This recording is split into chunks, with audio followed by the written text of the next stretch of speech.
Bonjour à toutes et bienvenue sur la Sportive Outdoor. Aujourd'hui, je reçois Candice Barou. Avec Candice, on s'est rencontrés à un stage de cyclisme où elle donnait des cours de yoga, elle encadrait aussi des groupes. Et depuis, je suis les aventures de cette sportive passionnée, acharnée, qui fait plein de trucs incroyables. Depuis, je lui ai demandé aussi d'écrire pour la Sportive Outdoor et aujourd'hui de présenter une de ses dernières aventures, son premier ultra en cyclisme sur la Race Across France 300. Candice, est-ce que déjà tu peux te présenter? Oui, merci du coup de m'avoir invitée. Du coup, je sais pas si c'est important, mais j'ai 34 ans. Je suis basée à Annecy. Je suis professeure de yoga, aussi professeure de danse, même si j'enseigne pas trop de la danse en ce moment. J'essaie de danser un peu professionnellement à côté et je fais un peu de freelance. Mais on va dire mon activité principale, c'est le yoga, multi-passionnée, principalement, on va dire le surf, triathlon. Et du coup, dans le triathlon, le vélo, qui prend une grande place dans ma vie, me prend beaucoup d'heures aussi. Donc ça, ça fait déjà pas mal de trucs. Du Voilà. coup, tu as déjà une bonne expérience à vélo, ça remonte à quand ça? En vrai, c'est vraiment lié à mon emménagement à Annecy. J'ai toujours fait un peu de vélo. Bon, faut dire aussi que quand j'étais petite, j'avais 7 ans, je suis partie en tour du monde à vélo avec mes parents. Même si j'étais en tandem, j'étais derrière, j'ai pas trop pédalé, je pense, pendant un an. Incroyable. Mais du coup, c'est vrai que je pense que ça a planté la petite graine. Et après, sinon, c'est vrai que le vélo, ça a toujours été un peu mon moyen de transport dès que j'étais dans des villes. J'ai vécu 2 ans à Londres et j'utilisais pas mal le vélo. J'avais un fixie et j'aimais trop faire plein de kilomètres. Mais on va dire le vrai vélo, c'est vraiment Annecy. Du coup, c'était il y a 4 ans, en 2020. J'ai aménagé en octobre et c'est là où j'ai acheté un vélo de route un peu comme ça, sur un coup de cœur. C'était un Bianchi turquoise. Et depuis, ouais, ça a été de pire en pire. J'ai passé de plus en plus d'heures dessus. Et voilà, là, je peux dire que ouais, je suis vraiment mordue et enfin, je trouve ça trop chouette comme sport, comme moyen de locomotion, raison de vivre. Ça me paraît une bonne manière de voir les choses. Et cette année, alors, tu t'es lancé dans un beau défi qui était ta première course d'ultracyclisme sur la Race Across France, la RAF pour les intimes, C'est et ça. sur le format 300. Pour ceux qui connaissent pas la course, est-ce que tu peux nous présenter la course en elle-même? Je sais qu'il y a plusieurs épreuves et comment tu as choisi aussi. C'est ça. Du coup, la RAF, il y a plusieurs formats. Il y a la 2005, on traverse vraiment toute la France. Il y a la 1000, il y a la 500, la 300. Et quand je me suis inscrite, il n'y avait pas de 200 encore. Sinon, peut-être que j'aurais craqué pour la 200. Mais du coup, je me suis dit, bah, commençons déjà par la 300. J'avais bien envie de faire la 500. Le problème, c'est que 500, c'est beaucoup plus long et ça demande peut-être de dormir. Et je suis pas très à l'aise de dormir sur le bord de la route pour l'instant. Je sais pas si je le serai un jour. Donc, je me suis dit, 300, c'est déjà bien. Et surtout, dans les 300, ce qui est important de dire, c'est qu'il y a 6000 de dénive. Donc, positif. Donc, ça Ah, monte, ça monte pas mal. Donc, ouais, c'était un peu ça le défi fou. Et en fait, j'avais un ami qui avait déjà fait la 1000 et je me suis dit, bah, peut-être testons la 300, quoi. oui, c'est raisonnable si on veut. En tout cas, c'est déjà une sacrée distance. Et qu'est-ce qui t'a donné envie de te lancer là-dedans? Alors, je comprends bien bon, allez, je vais pas tout de suite traverser toute la France, mais même 300 kilomètres, en fait, c'est déjà énorme. Est-ce que Ouais, tu avais vraiment envie de dépassement, d'autres choses? je pense que bah, mon challenge de l'année d'avant, c'était l'étape du Tour de France. Ce qui était déjà pas mal, c'était 150 et 4000 de dénive. Et ça s'est super bien passé. J'ai vraiment aimé et je me suis dit, bah, pourquoi pas tester plus long, sans aller non plus dans l'excès. Mais en plus, la RAF, ce qu'il faut préciser, c'est que c'est en autonomie, en fait. Donc, il n'y a pas de ravito et du coup, il faut vraiment se débrouiller. On a un tracé GPS quand même, une balise pour suivre du coup le tracé, mais c'est tout, quoi. Donc voilà, c'était un peu le goût de l'aventure, de voir ce que ça donne sur du plus long, sans être dans l'ultra ultra, et tester un peu ma forme physique et surtout ma force mentale, je pense. Ouais, effectivement, ça paraît un bon challenge. Alors, on va parler de ta préparation, si tu veux bien, parce que je pense que pas mal de filles vont avoir des questions aussi là-dessus. En fait, comment est-ce qu'on se prépare à ça? Est-ce que tu t'es préparée toute seule? Est-ce que tu as pris quelqu'un? Est-ce que tu as fait une préparation à la fois sur les plans physiques, mental? Est-ce que tu t'es fait aider aussi pour la nutrition, par exemple? Enfin, en fait, comment tu as fait pour te préparer à cette épreuve? Alors ouais, c'était un beau challenge. Et déjà pour l'année d'avant, je me suis dit que je pouvais pas faire ça tout seul, donc je me suis bien entourée d'un coach. Donc là, c'était une coach cette année. Aussi, je préparais en parallèle le triathlon de la Diaz, qui était un gros format. Donc, je me suis dit, pour ces deux grosses épreuves, je vais pouvoir avoir un entraînement guidé du coup et encadré. Donc la prépa était assez courte. Donc on s'est rencontrés en Lozère, c'était fin mars. Là, je Ouais. commençais tout juste la prépa, on va dire. Et à partir de ce moment-là, là, j'ai vraiment attaqué. Donc c'était avril, mai, juin. Voilà, c'était à base de séances fractionnées où on essaie de vraiment faire monter le cardio, travailler la puissance. Et aussi après de longues sorties, vraiment, il fallait passer des heures sur la selle. Le corps s'habitue pour tester aussi la nutrition. Donc j'ai fait pas mal de bike trip où je suis partie. J'ai fait par exemple la distance de la RAF, donc les 300 km et 6000 de dénivelé sur 2 jours. Donc ça s'est bien passé, mais je me suis dit, waouh, va falloir faire ça en un jour la prochaine fois, donc ça va être dur. Alors Euh, ça, pour les personnes qui nous suivent, c'est quand tu avais fait Annecy-en-Brin, et il y oui, a un c'est ça. article disponible sur le site où tu racontes déjà cette belle petite aventure, hein. C'était les Exactement, prémices, ouais. mais quand même. Ouais, c'était un beau challenge. J'ai fait ça avec une copine. Après, c'était en mode, bon, sportif quand même, mais on s'est pas mis la pression. Donc, j'ai fait ça comme entraînement. J'ai aussi fait la reconnaissance du Mont Ventoux. Parce qu'en fait, à savoir que la RAF, on commence à Malocène, au pied du Mont Ventoux, et on commence à 4 heures du matin. Donc, on roule de nuit, et je me suis dit que, bah, autant voir le paysage une fois, 2 jours, et aussi de tester l'ascension, parce que c'est, de mémoire, je crois que c'est 21 km avec au moins 1200 de dénive.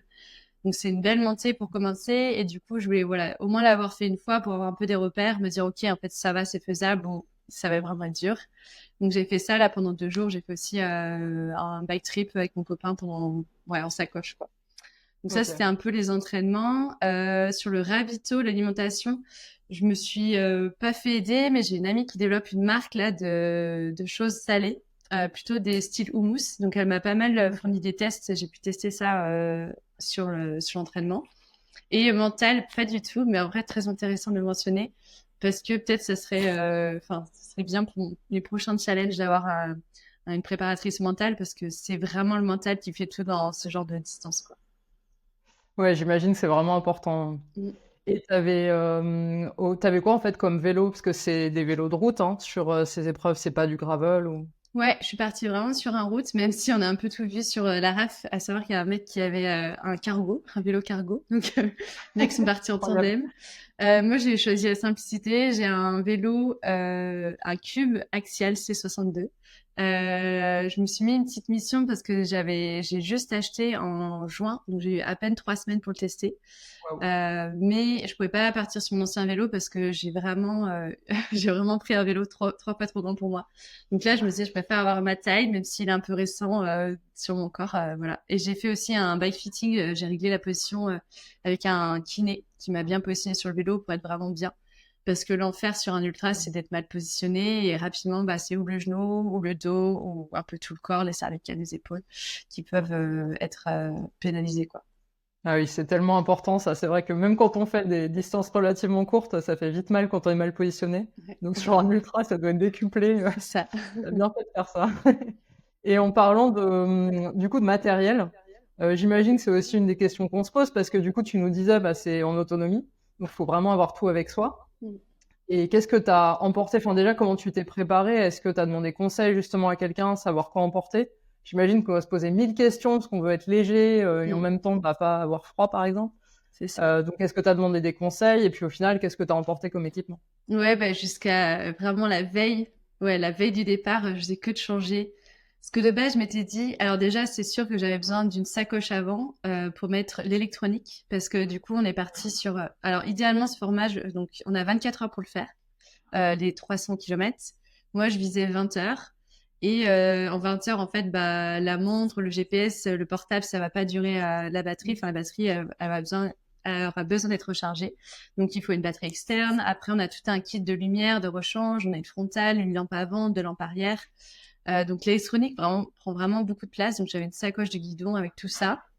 Après, une sacoche top cadre. Donc, sur le dessus du cadre, là, il y avait toute mon alimentation parce qu'on ne sait pas ce qu'on va croiser. Et j'ai bien fait parce qu'on n'a pas croisé grand-chose sur la route. Donc du coup, vraiment alimentation, aussi des pastilles d'électrolytes, parce qu'en fait, sur ce genre d'effort, bah, on va beaucoup transpirer quand même, donc perdre beaucoup de minéraux. Donc c'est important d'avoir des pastilles pour essayer de refaire l'apport en minéraux. Et après, c'est là où j'hésitais, c'était la sacoche arrière. J'étais partie pour vraiment prendre ma sacoche arrière sur ma bike trip, c'est-à-dire assez volumineuse, 8 litres. en me disant, je veux pas avoir froid. Parce qu'en fait, quand j'ai fait le Mont Ventoux donc début juin, j'ai eu vraiment super froid à la descente et je me suis dit, c'est stupide, c'est quand même une demi-heure de descente à peu près. C'est stupide en début de course d'avoir froid parce qu'en fait, on crame de l'énergie et après, c'est irrécupérable. Donc voilà, j'ai pris pas mal de choses et je me suis dit, ah, ça fait vraiment lourd. Et surtout, j'ai vu les autres vélos qui étaient très légers. Je me suis dit, non, non, c'est pas grave. On va remplir encore plus les autres sacoches et on va prendre juste une toute petite sacoche de kit de réparation avec le matériel obligatoire. Donc c'est les démonte-pneus, il y avait 2 chambres à air, couverture de survie, un sifflet au cas où on tombe dans un ravin, il faut siffler. Qu'est-ce qu'il y avait d'autre? Des rustines, choses que je sais même pas utiliser. Je me suis dit, bon, je vais prendre parce que c'est obligatoire. Et 2 couvertures de survie. Donc voilà, tout ça, ça prend beaucoup de place. Donc on était assez équipés quand même, ouais, en termes de matériel. Et en parlant de ces petits soucis mécaniques potentiels, comment t'as fait en fait? Parce que j'imagine que ça peut quand même être une source de stress. Est-ce que tu sais que de toute façon tu gères et que s'il y a des soucis, c'est bon, hop, tu remets ton vélo comme il faut?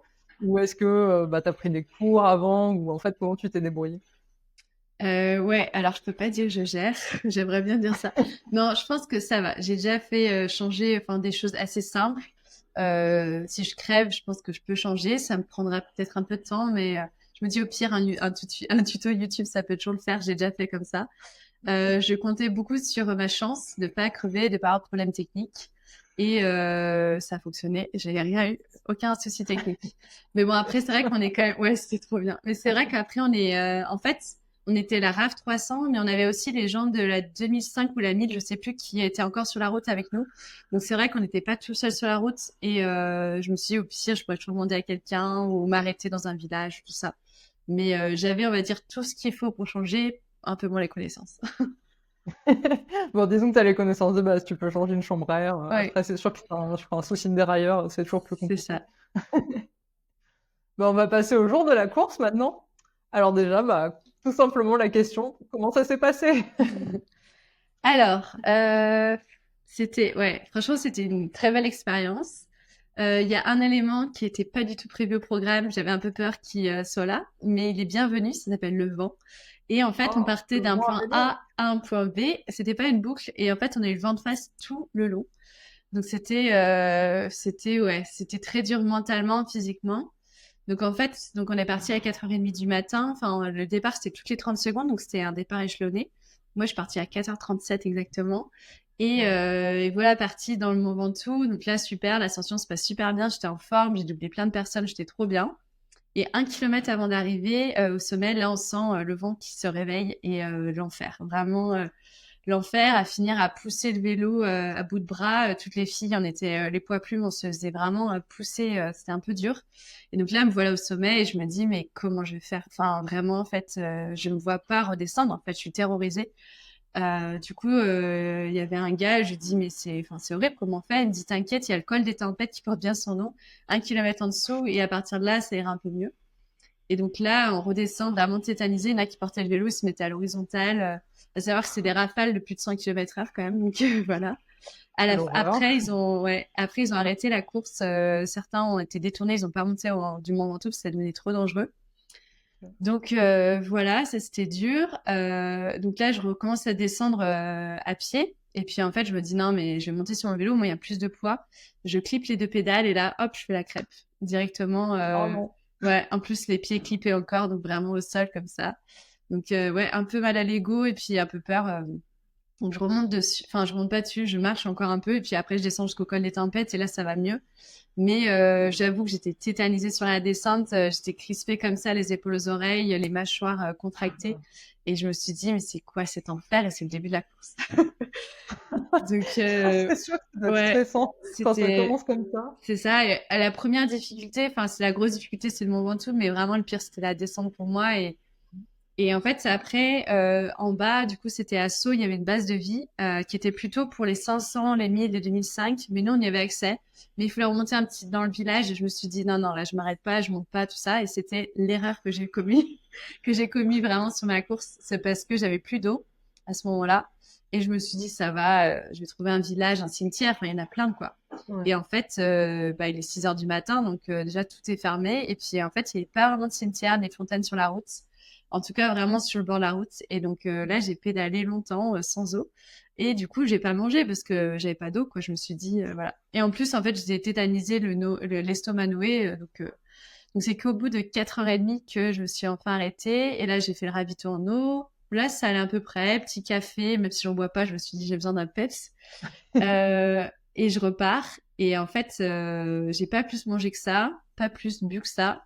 Et 6 heures après, enfin du coup au bout de 6 heures de course, j'ai fait une belle hypo. Donc une hypo, c'est juste le corps ne réagit plus, on n'a plus de jus et juste on est vidé quoi. Donc là, je me suis arrêtée dans un petit supermarché, j'ai acheté ce que je pouvais acheter, enfin qui me faisait plus ou moins envie, du houmous, du pain, des fruits. Les fruits, c'est ce qui m'a sauvée parce que c'est le seul truc dont j'avais envie, que je pouvais manger. Mais tout le reste, alors pain ou mousse, c'est vraiment ma vie, ma passion. Ça passait pas du tout. Et là, je pense que je suis restée une demi-heure, trois quarts d'heure, juste assise sur mon banc en mode, ça va C'est être un des long. trucs horribles en plus avec l'hypo parce qu'on a déjà ça fait vraiment la sensation, enfin c'est l'essence qui a plus de moteur quoi, ça s'arrête Exactement. net. Et en plus enfin plus on est en hypo et plus on a du mal à manger quoi. Ah C'est un ouais. peu absurde, mais Alors que vraiment, je suis une bonne mangeuse, mais là, j'étais là, mais je sais pas, j'ai acheté une noix de cajou, le truc que j'adore, et ça passait pas. Et j'ai fait des visios avec ma famille, mes potes, et j'étais là, je sais pas. Hein. Et là, j'en étais à même pas 100 kilomètres, quoi. tu t'es un peu Donc, demandé ce que tu faisais là, non? ouais, là, je me suis dit, ça va être vraiment long. Et c'était drôle parce qu'il y avait des habitants là qui étaient, enfin, qui faisaient leurs courses normalement. Ils me disaient, mais qu'est-ce que tu fais? Pourquoi t'es là? Et je leur disais, ben là, je vais jusqu'à Mandelieu-la-Napoule, à côté de Cannes. Donc, ça va être long, quoi. Et voilà, donc bon, je suis repartie au bout de trois quarts d'heure. Petit à petit, ça allait mieux, mais ça m'a jamais, enfin, la sensation d'estomac noué ne m'a jamais abandonnée, quoi. Donc du coup, c'était OK. hyper dur à manger pendant tout le long. Alors j'ai plein de choses trop cool à manger, mais ça passait pas. Et à partir de ce moment-là, les pauses étaient très régulières. Et puis voilà, j'ai acheté un panini, mais je croquais deux crocs dedans et je me disais c'est pas pour moi. Il y a que les fruits, vraiment les fruits ça allait. Donc ça Ah, c'était c'est bien que tu dur. trouvé un truc, ça t'a sauvé Ouais, quoi. c'est ça. Mais je me disais mentalement, le fruit c'est pas un truc qui va garder, enfin rester dans le corps quoi. Donc voilà, l'eau par contre ça passait bien, donc j'ai bu des quantités astronomiques et voilà. Et après j'ai développé une technique, c'était de croquer dans une barre et d'avaler tout rond. Donc je me disais au moins il y a ça dans mon corps, mais niveau digestion c'était pas fou. Donc ouais c'était très dur. Après après j'avançais à mon rythme, doucement mais sûrement avec le vent toujours de face quoi.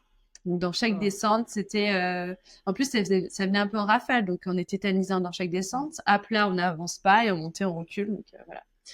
C'était très Grand sympa. moment de bonheur finalement. Ouais, vraiment, c'était dur. Et puis arrive 17h, ouais, vers 17h, j'arrive au pied des gorges du Verdon. Et là, donc, on est à Iguine, et puis il y a une montée assez dure et longue, et je me dis, allez, tu fais celle-là, et après, c'est plus ou moins que de la descente, même s'il reste quand même un peu de dénive. Et en fait, donc, je commence à monter. Là, je reçois un appel du PC Course qui me dit Candice, tu dois t'arrêter au bord de la route. Je dis ah bon, mais comment ça? Là, je suis en pleine montée, c'est pas possible. Si, en fait, il y a des rafales à nouveau énormes de 100 km/h dans les gorges du Verdon et quelqu'un s'est fait super peur juste au-dessus, là, donc stop. Et t'arrêtes tous les gens qui sont derrière toi et tout le monde s'arrête jusqu'à nouvel ordre, quoi.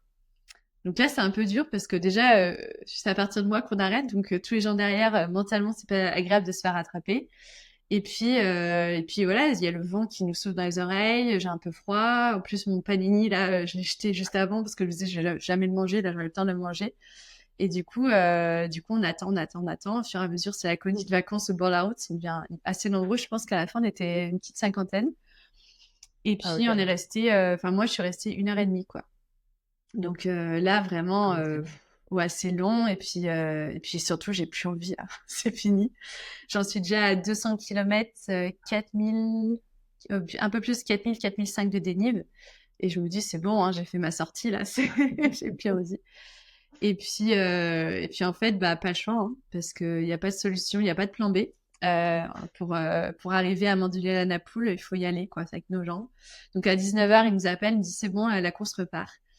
Et là, du coup, pas du tout envie, mais on y va. Et puis, en fait, finalement, c'est là que j'ai apprécié parce que du coup, la RAF, normalement, c'est vraiment solo, sauf si on choisit de s'inscrire à l'avance, du coup, en duo. Si on est en duo, le drafting est autorisé, donc on peut prendre l'aspiration de celui de devant et c'est OK d'être ensemble. ah OK. Si on est en solo, non, c'est interdit. Et on n'a pas le droit de rouler, je crois, plus d'une heure avec quelqu'un, même en n'étant pas l'un derrière l'autre, quoi.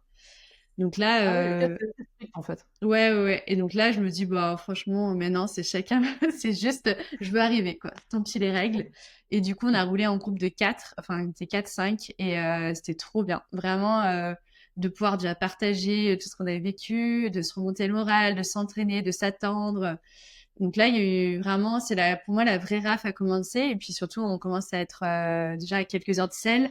Et c'est là où ça devient intéressant physiquement et mentalement, quoi. Donc là, Ouais, c'était, j'imagine. ouais, ouais, c'était dur. Après, le paysage a commencé à être sympa aussi. Donc les gorges du Verdon, c'était trop beau. Et après, bah, la nuit arrive. Et là, c'est encore un nouveau chapitre qui s'ouvre parce que bah, rouler de nuit aussi longtemps, je crois que je l'avais pas fait. Surtout avec la fatigue, la lucidité qui commence à diminuer aussi. Donc le froid aussi qui arrive. Et donc là, il y a beaucoup de descentes, ce qui faisait un peu peur parce que franchement, juste avec la petite lumière, la frontale, là, qui commençait à plus avoir de batterie aussi. Donc ça devenait un peu dur, mais en groupe, c'était chouette. Et voilà, et puis il y avait une dernière grosse montée là jusqu'à avant de basculer sur le mont de Lianapoul. Et ça, c'était trop bien parce que là, tu poses le cerveau et tu y vas et tu sais qu'il faut la monter, quoi. Et c'était vraiment un moment hyper chouette. Et puis l'arrivée à Mandelieu, je suis arrivée à 1h30 du matin, un peu déphasée, quoi, de dire ah ça y est, c'est fini, ok, bon bah. Et ouais, c'était chouette. J'ai pas eu tout de suite les émotions. Enfin, tu réalises pas ce qui vient de se passer en fait. Mais c'est trop bien de finir en plus ensemble avec les gars. Enfin, on était trop contents, quoi. Donc ouais, voilà Ouais, la j'imagine. raf. C'était ça m'a et du coup objectif atteint, ça m'a pris 19h40. Donc j'étais trop contente de Wow. passer sous les 20 heures. Ah oui, En félicitations. Ouais, mais en enlevant la pause d'1h30 obligatoire où je me serais Oui, bien bon. passé l'affaire, franchement. Ouais, ouais, bien sûr.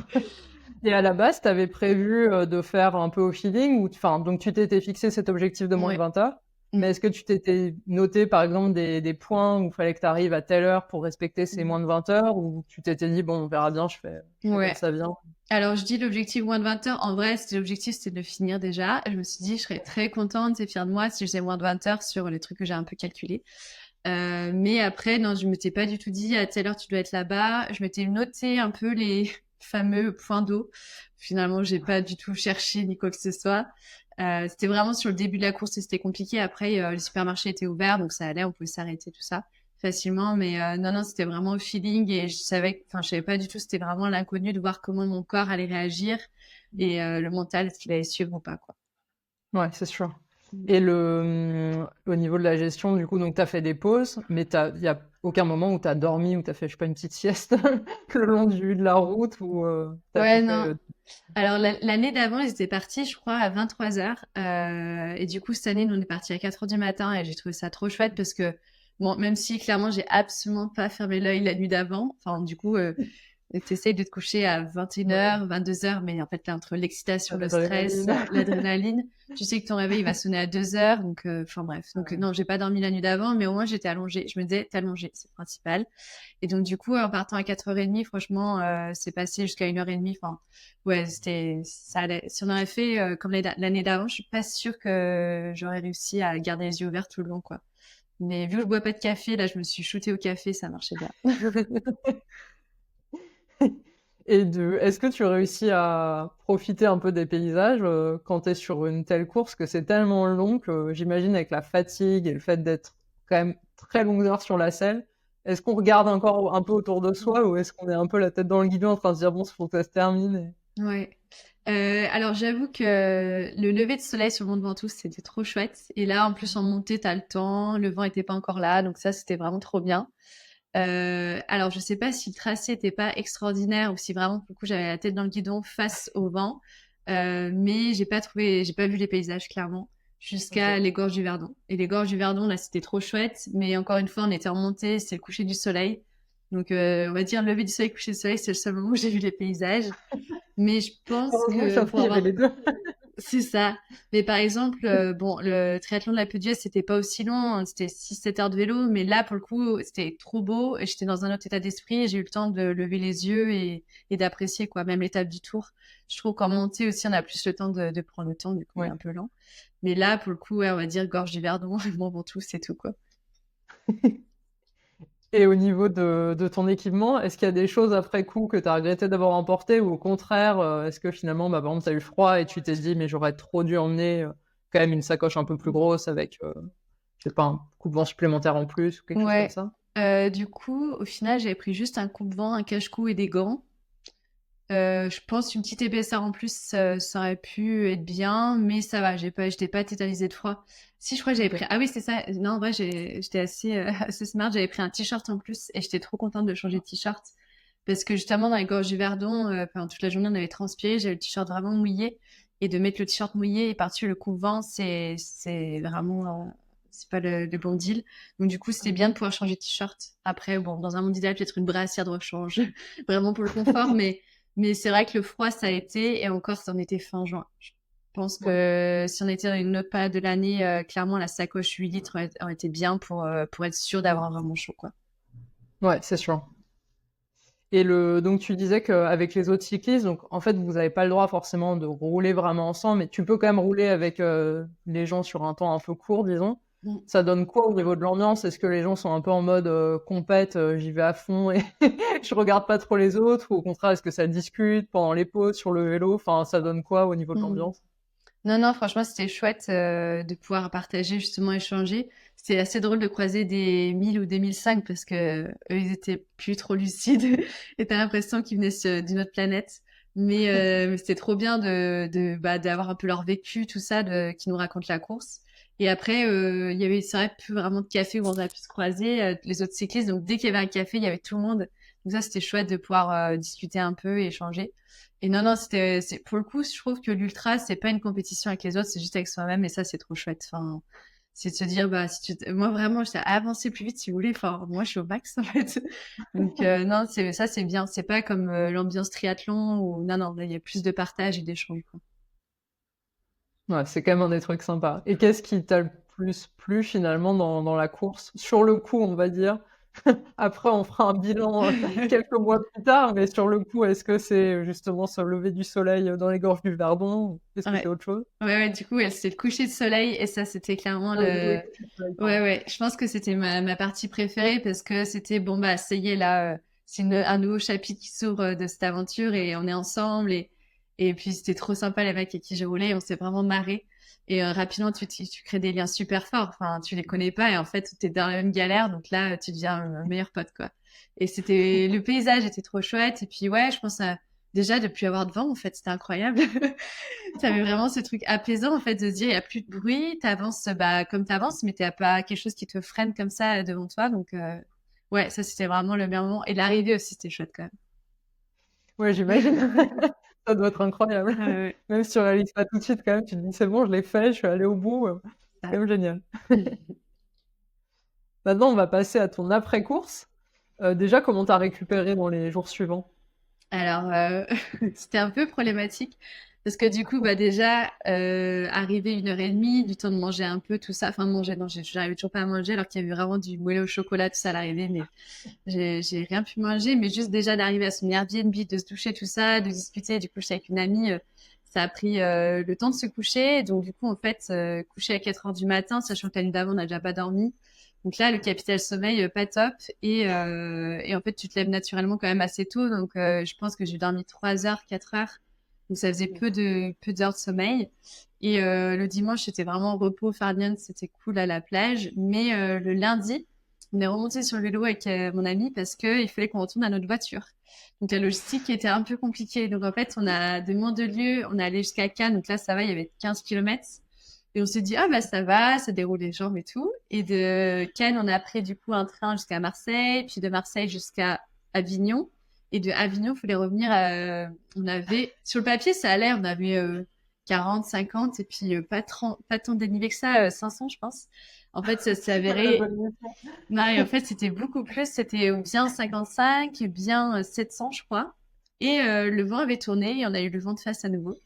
Et là, vraiment, c'était plus possible. Enfin, le vent, je sais, ah, mais et en plus, on avait nos sacs à dos. Et du coup, on s'est dit, mais là, ouais. Et je pense que ça a été est-ce qu'on avait une autre façon de revenir à nos voitures? Je sais pas, mais c'était vraiment la mauvaise récupération. Parce que du coup, de se remettre sur de la fatigue en plus, sachant qu'on était déjà bien fatigué. Donc ouais, ça a été long. Ça a été long à reprendre de l'énergie. Il n'y avait pas de douleur particulière, mais juste vider, quoi. J'avais perdu pas mal de poids aussi, juste séché en fait. Et donc ouais, c'était dur. Et surtout, j'avais mon objectif 3 semaines après du triathlon de l'Alpe d'Huez. Donc je me disais, ma récupération doit être efficace en fait. C'est sûr. Et ouais, et cette phase entre les deux, en fait, sur le papier, je me suis dit que c'était pas mal d'avoir un mois. Et en fait, une semaine de récupération, il y a la semaine de décharge juste avant l'événement. Ça laisse que 2 semaines d'entraînement pour revenir et c'était un peu compliqué. Ouais. Franchement, la fatigue, elle était là. Et t'avais pas de courbature? Si, on va pas se mentir que le lendemain, descendre l'escalier, c'était un peu Quand même. compliqué. Ouais, ouais. Mais c'est l'avantage du vélo, c'est que c'est quand même, c'est pas un sport à impact, c'est un truc Oui. d'endurance. Et voilà, les cuisses, les ischios à l'arrière des jambes, les fessiers, c'est un peu dur, mais rapidement, ça va, quoi. Après, du coup, j'ai l'avantage d'être prof de yoga, donc rapidement, j'étais dans le mouvement, j'étais un peu forcée de reprendre mes cours. Et du coup, bah, ouais, le mouvement fait que les courbatures disparaissent aussi, quoi. Intéressant. Je j'aurais imaginé qu'on pouvait vraiment plus marcher comme, genre, je sais pas, après un marathon où tu peux pas Ouais, descendre non. l'escalier ou ce genre de choses. Ouais, ouais, c'est vraiment l'avantage du vélo Non. versus la course à pied, quoi. Ouais. Et là maintenant, donc c'était fin juin, donc là ça fait un petit moment, tu as eu le temps de mûrir toute cette expérience. Qu'est-ce que tu retiens en fait de cette aventure? Qu'est-ce qui t'a le plus marqué? Mm. Je retiens ce que j'aime dans les aventures, c'est le partage avec l'humain. Donc ça me va moins bien la règle de pas pouvoir rouler avec les autres. À savoir qu'ils sont très stricts sur la raf, surtout sur les têtes de course. Enfin la tête de course, moi j'étais pas en tête de course, donc ça va. Enfin quand tu lis, je m'étais pas mal renseignée, j'ai lu plein d'avis, enfin de récits de raf, et souvent les autres parlaient de ah j'ai roulé avec un tel, tout ça. Donc ça c'est vraiment ce qui me plaît. Le format de l'ultra aussi. Est-ce que je suis capable de faire plus? Peut-être, mais jusqu'à quel point je sais pas. Euh, donc ouais, non, j'en tire de la fierté. J'étais très contente d'avoir réussi, de l'avoir fait. Après, juste en colère contre le vent, quoi. J'aurais trop aimé, enfin voilà, vraiment refaire sans le vent. Je me dis, mon expérience aurait été autre. Je pense que mon alimentation était différente. Et ouais, s'il y a un point à travailler, c'était vraiment mon alimentation. C'était la première fois que j'ai une hypo, j'en fais jamais. Normalement, vraiment, toutes les 20 minutes, je mange. Et c'est juste que là, mauvais concours de circonstances entre le fait de pas m'être arrêté à saut, de pas avoir trouvé d'eau, et puis juste d'être stressée par la descente du Mont Ventoux avec les rafales, quoi. Ouais, c'est sûr que là, tu as toujours tout un contexte qui fait que, bon, au moins, tu auras appris des choses. Ouais. Je pense que tu vas recommencer, alors pas forcément, enfin, pas forcément plus long d'ailleurs, Mm. ça peut être plus court, parce que 300 c'est déjà beaucoup. Ça peut être la même distance. T'as envie de recommencer ou pour l'instant tu sais pas trop et tu verras bien? Alors oui, je pense que j'ai pas dit mon dernier mot. Après, alors moi, je suis plus dans l'endurance. Après, comme beaucoup de femmes en général, les hommes sont plus explosifs. Souvent, les femmes, elles aiment plus le plus long. Et parce qu'aussi, on a une fibre musculaire qui est plus faite à ça. Mais du coup, ouais, je me vois bien faire d'autres challenges comme ça. Après, justement, le côté de challenge, est-ce que j'ai besoin de m'inscrire à ce genre de course? Pas forcément. Enfin, j'ai vraiment apprécié, par exemple, avec mon amie Annecy Embrun, ou même 2 jours là dans la Drôme, et enfin, de pousser quand même la vitesse et de faire un beau challenge sportif, mais pas forcément en prenant un dossard. Mais à voir, parce que le dossard te stimule quand même et te permet d'être avec d'autres personnes. Après, là, je suis en réflexion sur mes objectifs 2025. J'aime beaucoup le triathlon et j'aime bien, du coup, la variété aussi dans le triathlon, qu'il n'y a pas que le vélo. Donc, j'hésite à m'inscrire sur le format plutôt Ironman, mais voilà, on verra. On va suivre tout ça. En plus, il y a des articles, il y aura des articles sur la sportive outdoor à lire, sur toutes ces aventures. C'est toujours sympa à lire, même quand on fait pas du tout ce genre de distance comme moi. J'adore lire ça, c'est toujours hyper intéressant. Et est-ce que pour finir, tu aurais des conseils à donner à des filles qui voudraient se lancer dans ce genre de distance? Déjà, s'inscrire, parce qu'une fois que c'est inscrit, c'est trop tard. Mais j'aime bien faire comme ça, de m'inscrire en début d'année. Souvent, je m'inscris là à l'automne, quand la météo est moins top et qu'on se dit, oh, on a un peu de démotivation, donc on s'inscrit et puis on se dit, bon, bah, on verra. Et une fois qu'on a l'inscription, souvent, c'est quand même pas donné, donc il y a plus qu'après mettre les choses en place. Je trouve que vraiment, de prendre un coach, c'est pas mal, ou d'être dans un club, parce que ça permet de mettre un cadre, de voir un peu. En fait, ça sert à rien d'aller rouler tous les jours. Il y a vraiment des entraînements à faire spécifiques pour développer de la force ou de l'endurance. Donc, c'est intéressant d'être encadré, coaché. Et puis de commencer peut-être juste un peu plus petit. Enfin, moi, j'aime bien l'idée de progressivité. Je comprends qu'il y en a qui ont envie de se mettre tout de suite un challenge. Et souvent, d'ailleurs, pas mal de mes amis m'ont dit, mais pourquoi tu fais pas tout de suite la 1000? Ou j'aime bien d'abord faire par étapes. Euh, et ouais, et en vrai, c'est vraiment accessible. Et je trouve que le corps est incroyable. Et le corps peut toujours aller plus loin. Par contre, c'est vraiment la tête. Et après, pourquoi pas, du coup, de se faire coacher aussi mentalement. Parce que quand la tête, elle lâche, le corps lâche. Mais souvent, c'est d'abord la tête qui lâche en premier. Et je trouve qu'on a plein de ressources et le corps est vraiment capable de faire des choses dont on n'a pas idée, quoi. Et je l'ai vu là sur ces challenges-là. Ouais. Et donc ouais, vraiment de pas hésiter si on a envie de se lancer dans l'aventure. Et puis même si on la finit pas, c'est pas grave. Au moins, on a testé, on comprend des choses et puis on y retourne et d'après si on a envie, quoi. Mais se lancer. C'est un super état d'esprit. Mais la progressivité dont tu parles, en plus, ça paraît quand même très logique parce que t'as quand même moins de risques de blessures en Ouais. faisant ça que... Puis après, faut aussi aimer. Donc, quelque part, j'imagine que ça permet aussi de tester, de voir, 300, est-ce que j'ai bien aimé? Au contraire, t'aurais pu détester aussi et te dire plus jamais ça. Et C'est ça. puis là, ça t'a plu, du coup, tu peux réfléchir à la suivante, mais au moins, ça permet de tester les choses, quoi. Exactement. Et tester le matériel aussi, de voir comment on réagit sans dormir, sans trop manger, tout ça. Et parce que le risque de faire un gros challenge tout de suite, c'est en fait, on peut se dégoûter du sport ou dégoûter de la discipline en tout cas, et c'est dommage parce que de base, on aime ça. Donc, doucement mais sûrement, ouais, c'est mieux. Bonne philosophie. Merci beaucoup en tout cas d'avoir partagé tout ça avec nous. Est-ce qu'on peut te suivre quelque part sur des réseaux sociaux, type Strava ou autre? Oui, oui, je suis sur Strava, je mets pas mal de choses. Je sais même pas comment je m'appelle sur Strava, qu'on dise BX peut-être, comme sur Instagram. Un lien. C'est ça, ouais, je pourrais donner le lien. Et sur Insta, j'aime bien partager, les entraînements, ma vie de danseuse, de prof de yoga ou juste tout et n'importe quoi. Donc voilà, sur Instagram, pas mal, ouais. Donc, je te suis sur Instagram, mais c'est vrai que t'es bien active. C'est toujours sympa à voir, parce qu'en plus, c'est varié. C'est ça. Merci beaucoup. C'était Avec la grand première plaisir. interview de la Sportive Outdoor. Donc, vraiment ravie de t'avoir accueilli. Puis, on peut retrouver tes articles sur le site. Et puis, bientôt, d'autres interviews. Merci beaucoup. Merci à toi. À bientôt. À bientôt.